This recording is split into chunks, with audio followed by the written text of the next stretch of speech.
Hi, and welcome to the video summary for Lesson 2.2, Section 3.4. Did you enjoy it? Did you know all the types of charts that we use already? Lesson 2.2 was a little tough, and I wouldn't be surprised if you had to read a couple of times to find the answers.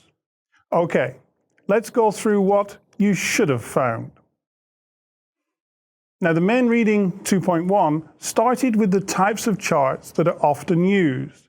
So let's check through the answers that you should have found for 2.2. Question 1. The answer was A. Walmart has the largest single revenue in 2007. Easy one to start. Question 2. Answer D. SuperValue.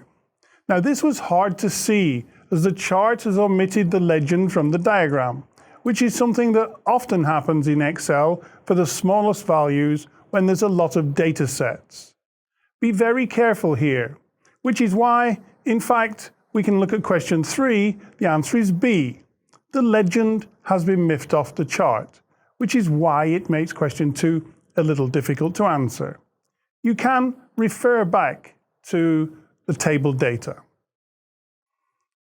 Question 4, answer C. Here the chart does not tell us, as a pie chart can only represent the proportions visually.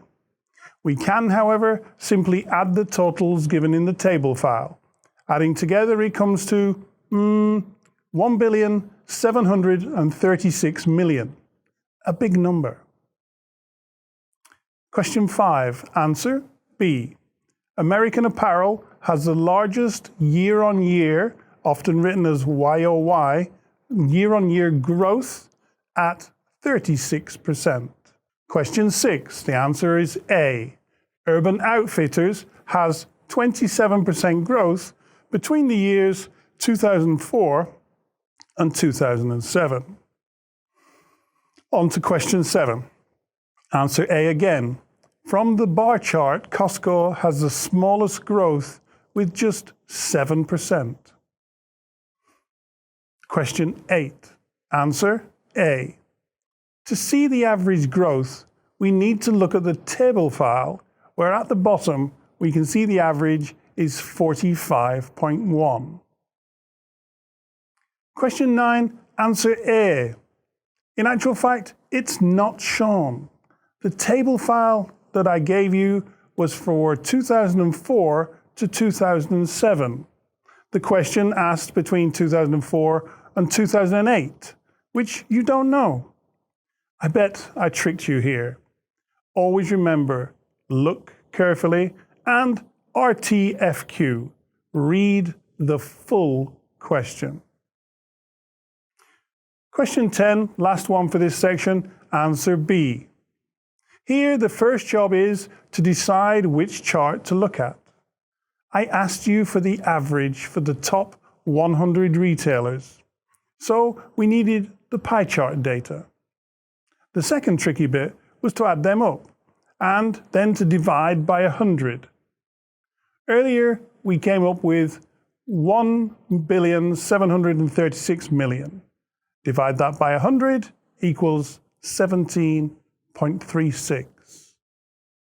Easy, right? Okay, section 2.2 over. Straight on to section 2.3. Now, section 2.3 made use of 2 sample letters. One was from a lady called Sandra recommending her friend Janice to another of her friends, Rob. Now, the second letter was from a lady called Catherine introducing herself to one Mr. Randall, probably someone she's never met before. Now, Mr. Randall is the recruitment manager for Sunshine Nonprofit. Okay, along with those 2 letters, I gave you details of 3 other kinds of letters, just writing down in a few paragraphs each. So let's see how you got on with the questions. Question 1 was answer A. There is, in fact, only 1 letter of recommendation. The rest are either introduction letters or a cover letter. Question 2, answer B. The reading states over 80%, not 80%, not around 80%, but over 80%. The key here was reading carefully. Question 3, answer A. It's the cover letter that usually goes with your resume when you apply for a job.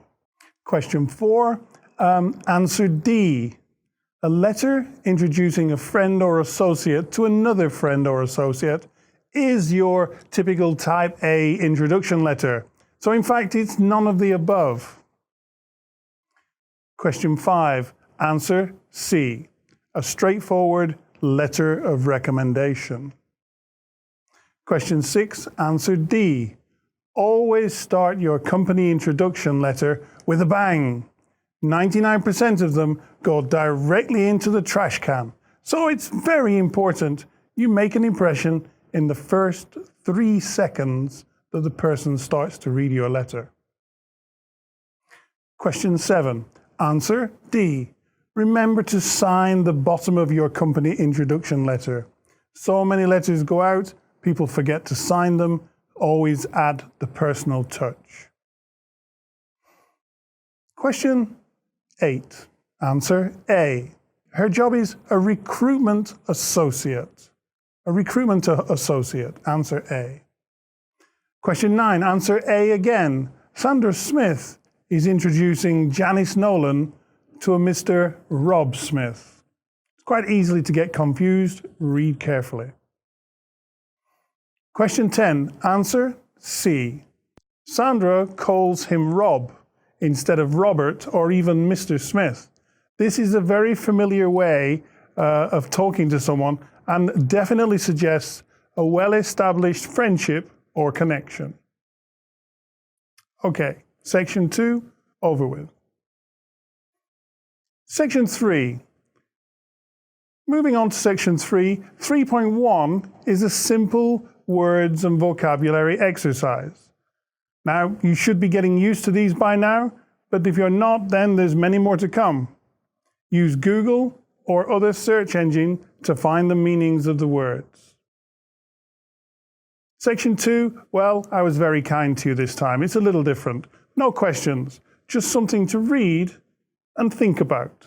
Section 3.3. Okay, in this section, the TOEIC style questions, here I did something a little different. I managed to get hold of some simple recordings from which I was able to formulate some questions as per your section 3 of your TOEIC exam. Now these are quite tricky and you might have to listen once or twice. But question 1, the answer should have been D. They're talking about a conference and how they're going to get there. Yes, they're talking about the other aspects, how the company we should try to save money and the various different things. But the bottom line is we're talking about the conference. That's the main thing. Number 2, answer B. The lady is catching the bus. If he's flying and she's catching the bus, it must be a really long bus ride. We subsequently find out that it is in fact 2 days of a bus ride. There must be a good reason. And in answering question 3, we see the answer is C. We get the reason. The woman dislikes air travel. She must be terrified of airplanes if she's willing to sit on a bus for 2 days. Now, question 4, which is the second conversation, the man has to go to see the doctor. Question 5, the answer is C again. The woman has no deadlines today. She could be the man's secretary, but the conversation suggests that she is a peer rather than a secretary. Now, a peer is someone on the same level. Maybe they work next to each other in the office. And finally, question 6, where the answer is A. The woman offers to handle all of his calls. Simple, you should have got that one. Okay, that's it for section 3. Section 4 is a simple glossary of words used in this lesson. Please use it for reference if you need to. And that's it for the lesson. Thanks for joining us. Bye for now. See you later in lesson 3.1, where we'll discuss how the entertainment industry is used within business. See you again soon. Bye for now.